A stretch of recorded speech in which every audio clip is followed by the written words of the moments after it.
melaksanakan ibadah.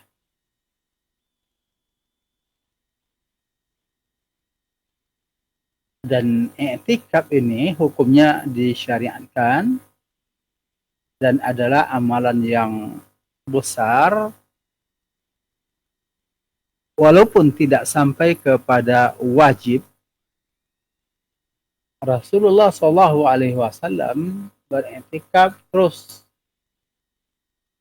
di dalam setiap Ramadannya 10 terakhir sampai tahun terakhir beliau Rasulullah SAW wafat, maka tahun terakhirnya beliau iktikaf 20 hari. Kemudian setelah Rasulullah SAW wafat, diikuti oleh istri-istrinya.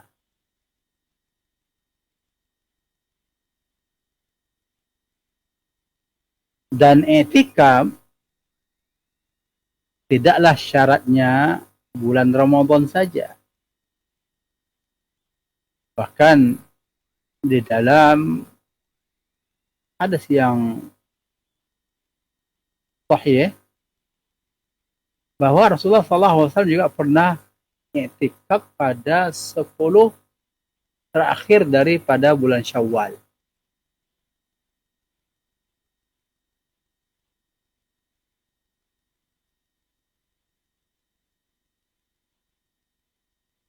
Ini Rasulullah SAW.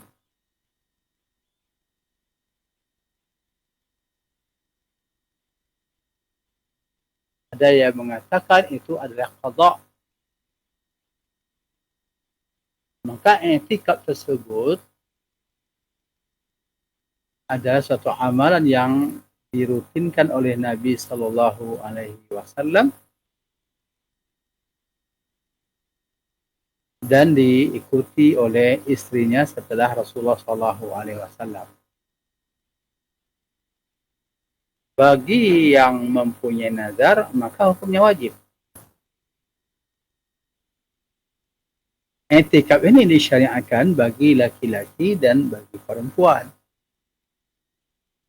Artinya, laki-laki beriktikaf di masjid, perempuan juga boleh beriktikaf di masjid.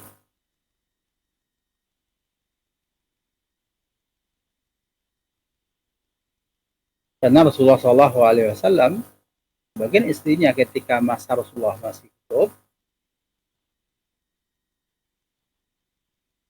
sebagian daripada istrinya minta izin kepada Rasulullah SAW. Di antaranya adalah Ummul Mukminin Aisyah radhiyallahu anha.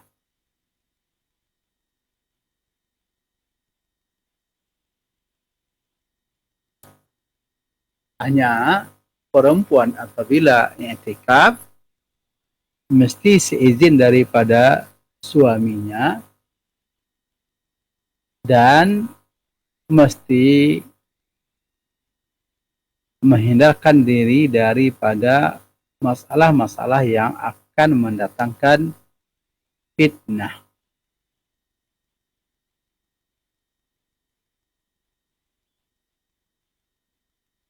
Kaum muslimin yang dirahmati Allah.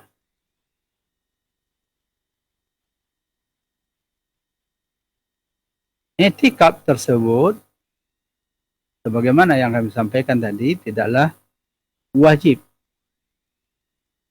Tidaklah wajib.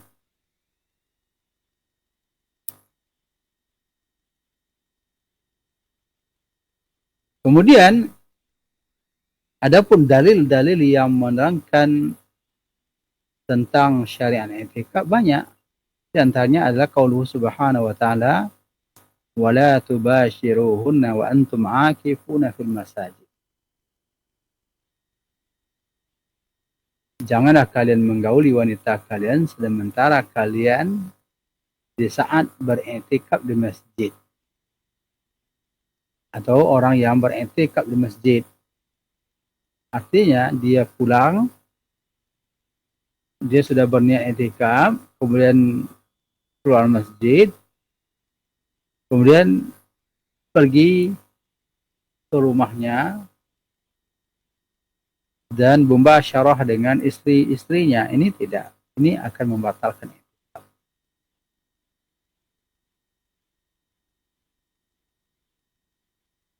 Ummul Mukminin Aisyah radhiyallahu anha sebagaimana diterangkan dalam Sahih Bukhari dan Muslim, An-Nabiy sallallahu alaihi wasallam kana ya'takifu al-'asr al-awakhir min Ramadan hatta tawaffahu Allah azza wa jalla.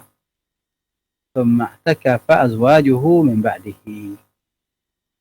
Bahwasanya kebiasaan Rasulullah sallallahu alaihi wasallam beriktikaf 10 terakhir dari Ramadan sampai dia wafat, sampai Allah mewafatkannya. Kemudian setelahnya istri-istri beliau melaksanakan i'tikaf.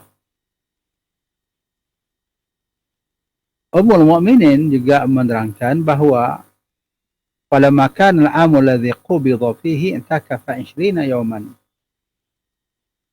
Pada tahun Rasulullah sallallahu alaihi wasallam wafat, maka Rasulullah sallallahu alaihi wasallam i'tikaf 20 hari.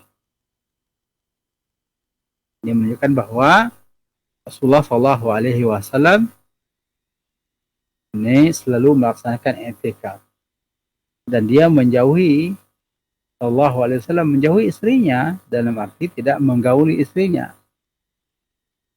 Sebagaimana yang diriwayatkan dalam Bukhari Muslim, kana idza dakhala al-ashru, ya, hadis Aisyah juga, kana idza dakhala al-ashru ahya al-laila wa jadda wa shadda al-mi'zar wa ayqadha ahlah. Rasulullah SAW apabila sudah masuk 10 terakhir, maka beliau menghidupkan malam beliau dan bersungguh-sungguh dan mengencangkan ikat sarungnya. Wa ayqadha ahlahu, dan membangunkan keluarganya. Pengertian daripada mengencangkan ikat sarungnya adalah beliau tidak melepaskan sarungnya dalam artian tidak berhubungan dengan istrinya. Wa yaqaza ahlahu, beliau membangunkan keluarganya agar keluarganya juga menghidupkan malam-malam 10 terakhir dari Ramadan.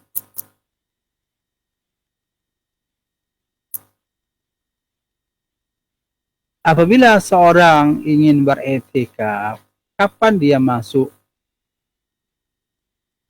Kapan dia masuk?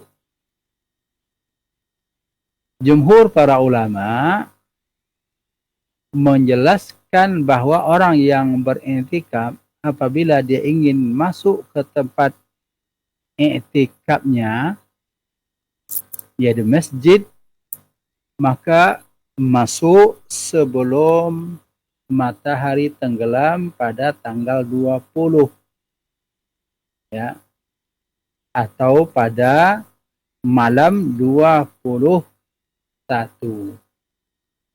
Ini malam nanti, ya. Jadi pada malam ke-21 sudah berada di dalam masjid dan masuknya sebelum matahari tenggelam.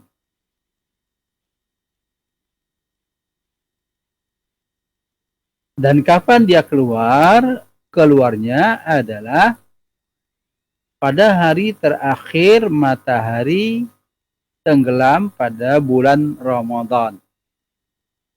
Ini sebagaimana yang diterangkan oleh sebagian para ulama, di antaranya adalah Imam Ibnu Qudamah di dalam kitab Al-Mughni.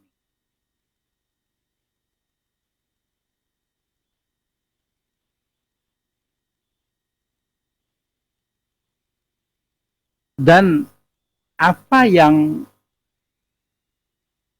diinginkan oleh Rasulullah Shallallahu Alaihi Wasallam i'tikaf pada 10 terakhir? Yang beliau inginkan adalah bersungguh-sungguhnya beribadah,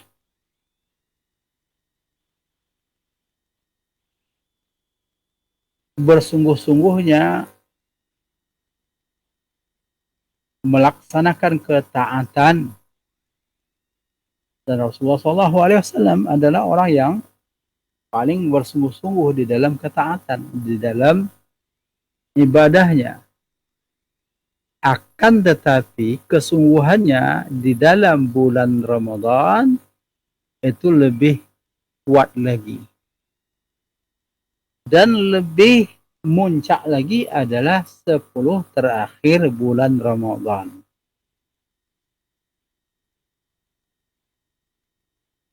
Tentu ada yang paling dicari.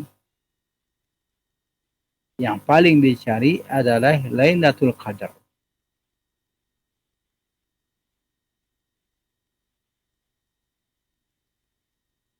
Ini yang paling dicari. Kenapa dicari Lailatul Qadar? Rasulullah SAW mencarinya. Beliau adalah orang yang paling bersungguh-sungguh di dalam setiap hari-harinya, di dalam setiap malam-malamnya, sepanjang hari, sepanjang malam dalam kehidupan beliau. Pada bulan Ramadan lebih hebat lagi, pada 10 terakhir lebih memuncak. Dan hikmahnya 10 terakhir lebih memuncak adalah iltimas Lailatul Qadri. Iltimas Lailatul Qadri itu mencari Lailatul Qadar.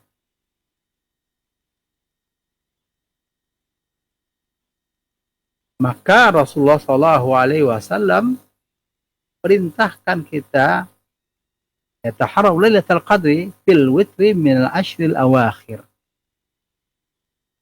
Carilah oleh kalian, berupayalah kalian untuk mendapatkan Lailatul Qadar 10 terakhir daripada 10 witir daripada Ramadan.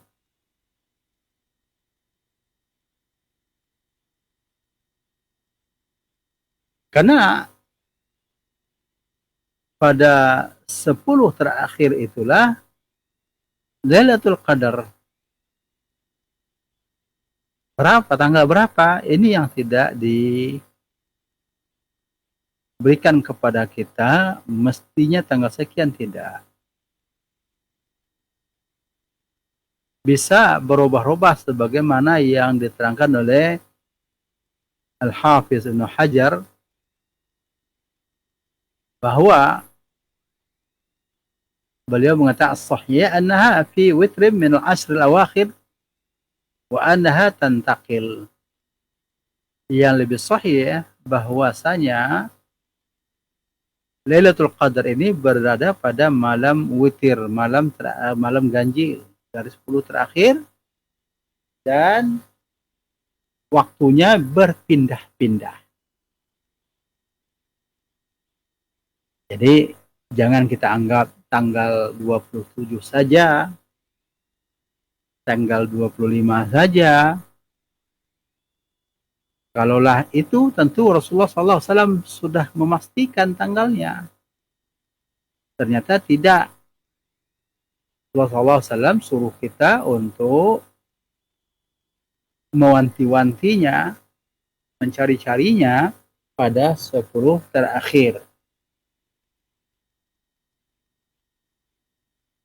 Pernah suatu ketika sebagaimana yang diriwayatkan oleh Imam Bukhari dan Muslim dari hadis Abi Sa'id Al-Khudri radhiyallahu anhu, Rasulullah sallallahu alaihi wasallam mengatakan, "Qad ra'aitu hadhihi laila fa unsituha faltamisuha fi al-ashr al-awakhir fi kulli witrin. Wa qad ra'aituni asjudu fi ma'in wa tin." Rasulullah pernah mengatakan, aku melihat dalam mimpi malam Al-Qadar itu. Lalu aku lupa. Malam itu malam berapa? Lupa. Maka Rasulullah mengatakan, faltamisuha fil asril awakhir. Maka carilah pada 10 malam terakhir. Fi kulli witrin, di dalam setiap malam ganjilnya. Wa qad ra'aituni asjudu fi ma'in waqtin. Ketika itu aku melihat diriku sujud yaitu pada masjid, di situ sujud adanya air, adanya lumpur, artinya dalam keadaan hujan. Lalu Abu Sa'id Al-Khudri mengatakan, mutirna lailata 21. فوقف المسجد في مصلى رسول الله صلى الله عليه وسلم فنظرت إليه وقد انصرف من صلاة الصبح ووجهه مبتل طينا وماء.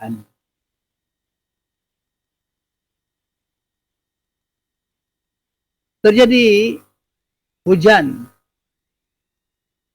ya pada malam 21.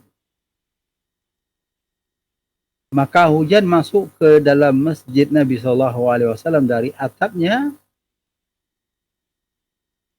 sampai ke dalam tempat sujudnya Rasulullah, tempat salatnya Rasulullah SAW. Lalu aku lihat kepada Rasulullah SAW setelah beliau salat subuh, aku lihat wajah beliau basah. Wajah beliau basah dan dahi beliau berlumpur dan berair. Nah, ini itu pada malam 21. Sebagaimana yang diterangkan oleh Abu Sa'id Al-Khudri.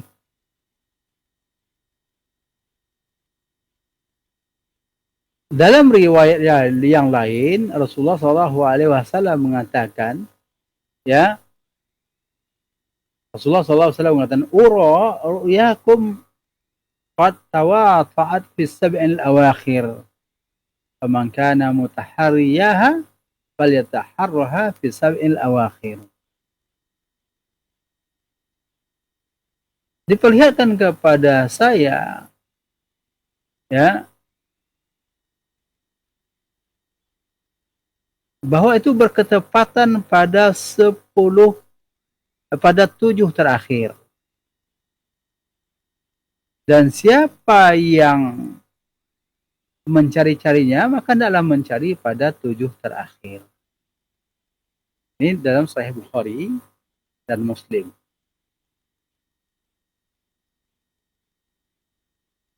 Sehingga kaum muslimin yang dirahmati Allah,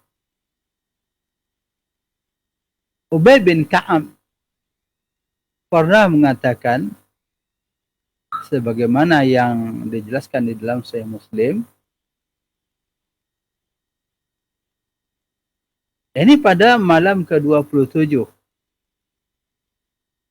Ya. Pada malam ke-27. Lalu ada yang bertanya kepadanya, loh kok bisa engkau mengatakan malam 27? Bi syai'in taqulu dzalika ya Abul Munzir. Apa dasar kamu mengatakan pada malam 27? Qala bil ayati allati akhbarana Rasulullah sallallahu alaihi wasallam, dengan tanda-tanda yang diberitakan kepada kami oleh Rasulullah sallallahu alaihi wasallam. Yaitu dalam berita yang disampaikan Rasulullah sallallahu alaihi wasallam pada paginya, anna syamsa tatlu'u fi sabihati yaumiha bayda la syu'a laha. Matahari akan terbit pada paginya dengan cahaya yang putih dan tidak panas. Tidak memancarkan panas. Putih adem gitu. Ya, maka inilah diantaranya yang disebutkan. Jadi kejadiannya pernah pada tanggal 21, sebagaimana persaksian daripada mimpi Rasulullah SAW, dan itu dibuktikan oleh Abu Sa'id Al-Khudri, dan sebagaimana tanda-tanda yang pernah juga diketahui oleh sahabat dan dipahami itu adalah malamnya Lailatul Qadar, yang mengacu kepada tanda-tanda yang disebutkan oleh Rasulullah SAW terjadi pada tanggal 27. Ini yang saya ketahui tentang dalil yang ada tanggalnya, ya, dalil yang ada kejelasan tanggalnya 21 dan 27. Makanya Imam Ibnu Hajar mengatakan itu berpindah-pindah. Jadi tidak mesti pada satu waktu.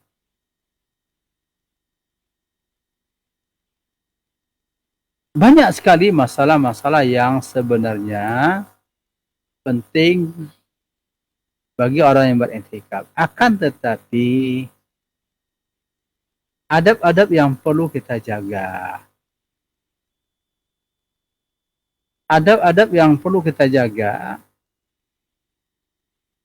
Karena iktikaf itu adalah luzum al-masjid li ta'atillah atau li ibadatillah, melazimkan bersenantiasa di masjid untuk ketaatan kepada Allah.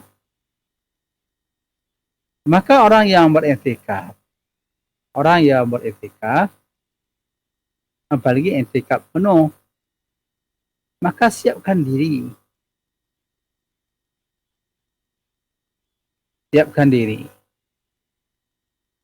untuk memutuskan hubungan perdagangannya, bisnisnya, dan fokus di dalam beribadah. Karena sekarang masanya badan di masjid tetapi jual beli bisa lancar jalan.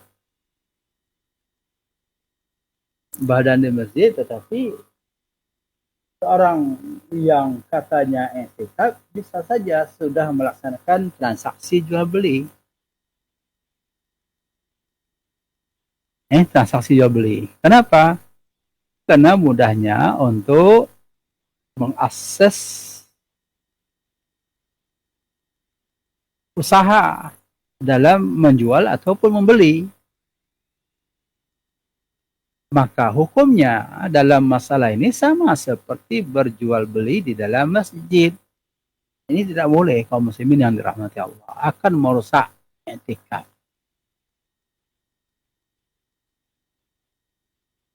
Jadi adab yang dijaga itu banyak baca Quran, mendengarkan kajian, mentelaah Al-Quran. Kalau tidak baca Quran, baca terjemahannya.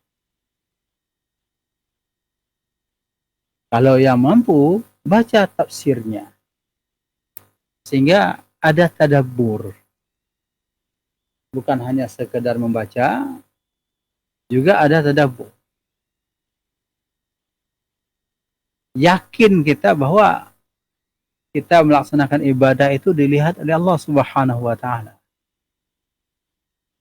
Karena sebelum Ramadan kita minta bahwa berjumpa dengan Ramadan, kita semua ingin menjadi hamba yang bertakwa. Maka Allah katakan, wa qulu qawlan sadida. Katakanlah perkataan yang sebenarnya. Artinya berbuat sebagaimana kalian mengatakan ingin beriman, ingin bertakwa, maka wujudkan itu. Di antaranya adalah menjaga adab-adab tadi. Dan termasuk kaum muslimin yang dirahmati Allah, keluar masuk kamar mandi. Kadang-kadang orang-orang yang beriktikaf ini rajin kali mandi. Dia iktikaf, tapi mandi 3 kali sehari juga jaganya. Seperti makan ya. 3 kali sehari juga dijaganya. Apa gunanya itu untuk mandi 3 kali sehari seorang mu'takif? Apa hajatnya? Kemudian keluar-keluar di teras masjid, melihat berita, dan juga mengikuti perkembangan politik. Ini berintikaf. Gadget tetap juga jalan.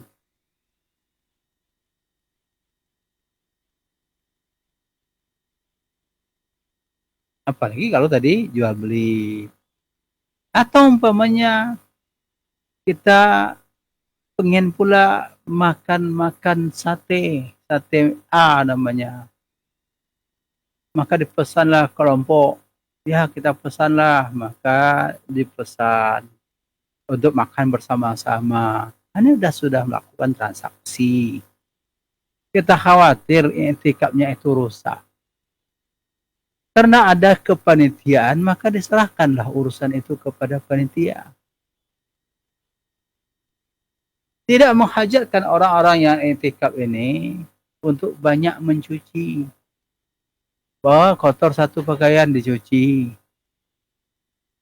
Habis waktunya, seharusnya digunakan untuk taatan, untuk biasa-biasa mencuci pakaian, pakaian dalam, pakaian luar. Maka bawalah pakaian yang secukupnya, sehingga kita tidak dipusingkan mencuci pakaian.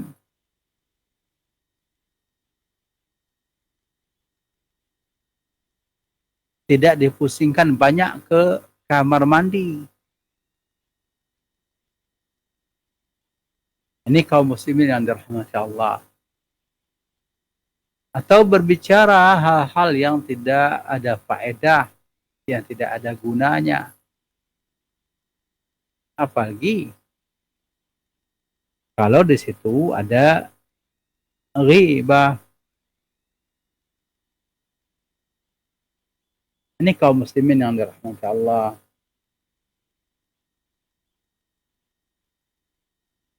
Termasuk yang harus dihindarkan berselancar di alam maya. Oh, saya mencari dakwah, saya mencari kajian. Yang di depan mata bisa kita akses dengan mudah, yaitu banyak membaca Al-Quran, banyak berzikir, banyak berdoa. Itu lebih baik. Lebih baik. Inilah kaum muslimin yang dirahmati Allah. Kemudian apakah boleh i'tikaf itu seorang datang malam saja? Karena siang tidak bisa, karena ada tugas-tugas, ada kewajiban. Maka kita katakan, jangan karena i'tikaf meninggalkan tugas-tugas yang wajib. Meninggalkan tugas-tugas yang wajib. Perempuan jangan pula untuk i'tikaf, namun karena sudah bosan melaksanakan atau menyiapkan perbukaan, menyiapkan sahur untuk keluarganya, sekarang saya mau bebas lah. Apa dengan cara i'tikaf? Nah, ini kalau ini tujuannya tidak benar. Tidak benar. Maka harus seizin istri, harus seizin suami. Ini kaum muslimin yang dirahmati Allah. Arahan di dalam masalah i'tikaf dan sedikit pelajaran yang kami sampaikan tentang i'tikaf. Wallahu a'lam bishawab. Kita cukupkan sampai di sini. Wassallallahu ala nabiyyina Muhammadin wa ala alihi wa sahbihi walhamdulillahi rabbil alamin. Nah, terima kasih atas penjelasan dari pembahasan yang telah disampaikan seputar i'tikaf. Telah kita dengarkan bersama ikhwatal Islam, semoga menambah hasanah ilmu kepada kita. Kita coba angkat, mungkin ada satu pertanyaan di sini yang bisa kita ajukan. Mudah-mudahan sempat dijawab. Nah, satu pertanyaan, Ustaz. Boleh, Ustaz? Boleh. Pertanyaannya, Assalamualaikum warahmatullahi wabarakatuh, Ustaz. Ana Abu Hanifah di Tarai. Ketika kita i'tikaf di sebuah masjid yang mana di sana mengadakan qiyamul lail 2 sesi, yakni di awal malam dan di akhir malam. Akan tetapi kita menguatkan pendapat salat malam Rasul tidak lebih dari 11 rakaat. Apa yang harus kita lakukan, Ustaz? Jazakallah khairan atas jawabannya. Kaum muslimin yang dirahmati Allah, dalam masalah adanya qiyamul lail lagi setelah kita melaksanakan salat tarawih, saat kita intikaf, kita tidak berpendapat seperti itu, lalu kita intikaf di masjid itu. Ini adalah permasalahan khilafiyah yang tidak saling menuduh dan tidak saling menyalahkan. Semuanya dasarnya ada. Namun yang penting adalah yang perlu kita ketahui, yang terbaik adalah bilangan sholat malamnya sama dengan Rasulullah, panjangnya sama dengan Rasulullah, sifatnya sama dengan Rasulullah. Nah, ini yang terbaik. Tapi sanggup kita melaksanakannya. Satu juz saja imam, udah sulit kita mengikutinya. Maka oleh sebab itu, sebagian para ulama itu memperbanyak bilangan rakaatnya dan mempermudah untuk kaum muslimin, ya, untuk mempermudah kaum muslimin. Sehingga sholat dengan jumlah rakaat yang banyak dan yang mudah, dan diantaranya adalah dengan melaksanakan qiyamul lail. Memang ada hadis, ya, tentang hadis Ummul Mukminin Rasulullah SAW, maka Rasulullah SAW yazidu fi Ramadan atau fi ghairi Ramadan ila ada 11 rakaat. Rasulullah tidak lebih di Ramadan dan luar Ramadan lebih daripada 11 rakaat. Ya. Tapi jangan ditanya panjangnya, jangan ditanya bagusnya. Nah, ini cara Rasulullah panjang dan bagus. Maka kaum muslimin yang dirahmati Allah, kalau bisa sanggup seperti itu lebih baik. Ini lebih baik. Kalau tidak, maka ketika orang membuat dua-dua sampai dengan jumlah bilangan yang banyak atau qiyamul lail, itu silakan, wallahu a'lam bishawab. Dan kita cukupkan sampai sini. Wassallallahu ala nabiyina Muhammad wa ala alihi washabihi walhamdulillahi rabbil alamin. Assalamualaikum warahmatullahi wabarakatuh. Waalaikumsalam warahmatullahi wabarakatuh. Barakallahu fiik. Jazakallahu khairan. Kita ucapkan kepada guru kita Ustaz Lisman Ibrahim Al-Nasi fillallahu taala dari pembahasan yang telah disampaikan, semoga menambah hasanah ilmu kepada kita, dan ya, insyaallah taala kita akan kembali di pekan akan datang dengan pembahasan lainnya. Semoga diberikan kemudahan oleh Allah Subhanahu wa taala. Kaum muslimin dan muslimat rahimakumullah, jazakumullah khairan atas kebersamaannya. Assalamualaikum warahmatullahi wabarakatuh.